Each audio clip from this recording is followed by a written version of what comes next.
Hello everybody, welcome to GG Files. I'm Toad Knight, and today we're taking a closer look at Extremely Powerful Capybaras, the new Bullet Haven or Survivor-esque game coming out in December.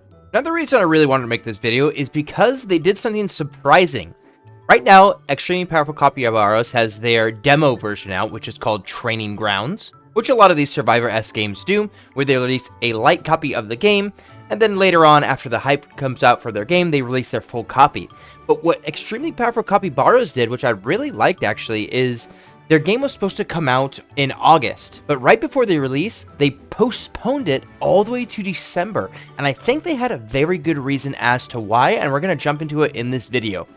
First thing I want to talk about with Extremely Powerful Capybaras is their visual style. It's extremely good. This is what's going to draw everyone to the game. I really like their art style. It looks like a very personal art style. It looks like a very cartoony art style. It looks like a cartoonist made this game. I really enjoy their art style. Now, their animations aren't the greatest, but their art style would definitely carry them and give that visual pop that's initially going to get people into their game.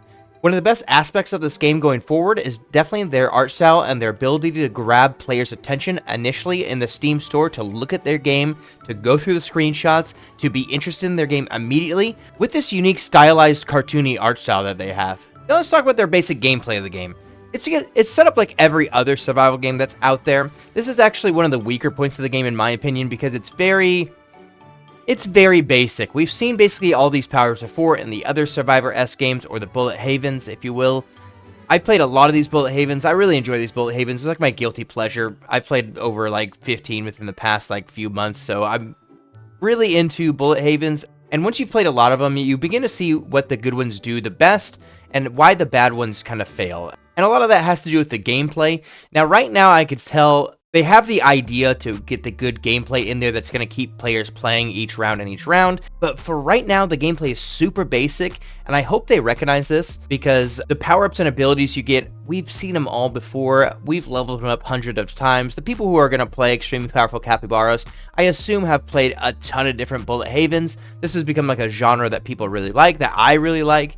I've played a ton of them, and if you're this deep in the Bullet Haven world, you've definitely seen all of these abilities and power-ups before. The good part about this, in their gameplay, is they do have the ability to evolve your skills, which is very important in these. I see a lot of these fail because you just don't have that ability like Vampire Survivors had, where you were able to kind of unlock and find different items that combine together and make new items, which I really liked. I think a ton of different players really like it. Added that depth to the gameplay and that mystery. You were looking for the items, you wanted to find the best combination of spells, and that has this a little bit. You can evolve your main ability that your class starts with, which is pretty basic for now, but since they postponed their launch, I really hope they take time and really drill down that depth to the gameplay. I want to be able to evolve all my items I get, and it really will add that depth and replayability to their gameplay, and I really hope they focus on this a little bit more in their time of development that they've added for themselves.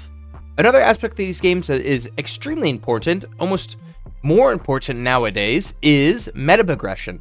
Now, they have the basic meta progression that Vampire Survivors has, but that's not enough nowadays. There's so many of these Bullet Havens out that the meta progression in these games has kind of evolved. And the interesting part about this is Extremely Powerful Capybaras has a way to take it further. I don't think they're capitalized on it, though. Let's go over what they have basically right now.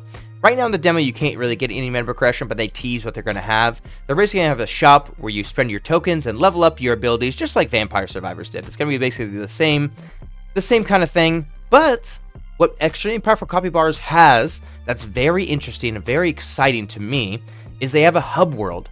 Now, what this means is they can expand on their hub world and kind of make that their meta progression. Imagine going into each run and looking for different materials in different places and kind of getting the resources you need to build up your hub world. I really hope they expand on that aspect and not just the same thing we've seen over and over again in all these games, where you grab your coins, come back, and then just level up your skills.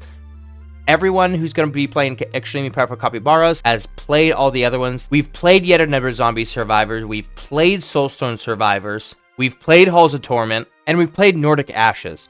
And I think out of all those, Halls of Torment, Nordic Ashes, and Soulstone Survivors are leading in the genre right now, and it's because of their meta progression. And what Extremely Powerful Capybaras has right now is nothing new. Everyone's going to look at it, understand exactly all the power-ups and stuff, and no one's going to want to grind up again like we did in all the other games. But what Extremely Powerful Capybaras can add to it is their hub world. They would add that depth to the meta progression that the Vampire Survivor or Bullet Haven community desperately wants, and they have the opportunity. I'm really hope they look into that in their extra development time they give themselves between here and December. That could be their golden ticket to get up there with the heavy-hitting titles in this genre. That's all I really have for Extremely Powerful Capybaras. As of this time, the demo's out. I just really want to make a video on it because I was excited that they postponed their launch. It means that they care. It means that they saw that their game was kind of bland and they didn't want to release it in that state. I really, really like that about them because people were giving the game warm reception. The Extremely Powerful Capybaras Training Ground, people were sad that the game got delayed. And they decided to delay it because they knew that their game would probably flop if they released it now. And they're looking into more longevity of their game by postponing their launch. And I really appreciate that. I think they're passionate about their game, and I think they actually care. A lot of these get released where the developers don't really care. They just want to make up extra buck, or maybe it's their first game. And it doesn't look like this is the case for Extremely Powerful Capybaras. It looks like they actually want to make the best game possible, and they're postponing their launch because of that. And they have great ideas. Even though their abilities and spells are kind of basic, kind of what we've seen in the other Bullet Haven genre, their creative style is very unique. Their art style is very unique, and they have something on their hands here. I think they know they have something that could be amazing, and they're really putting all their effort into trying to achieve something better than what they already have. We'll definitely see more about this when this game launches. I actually like this game a lot. I really like that they postponed their launch. Thanks for watching, guys. This is a little update on Extremely Powerful Capybaras. I hope you guys enjoyed, and I will see you in the next video.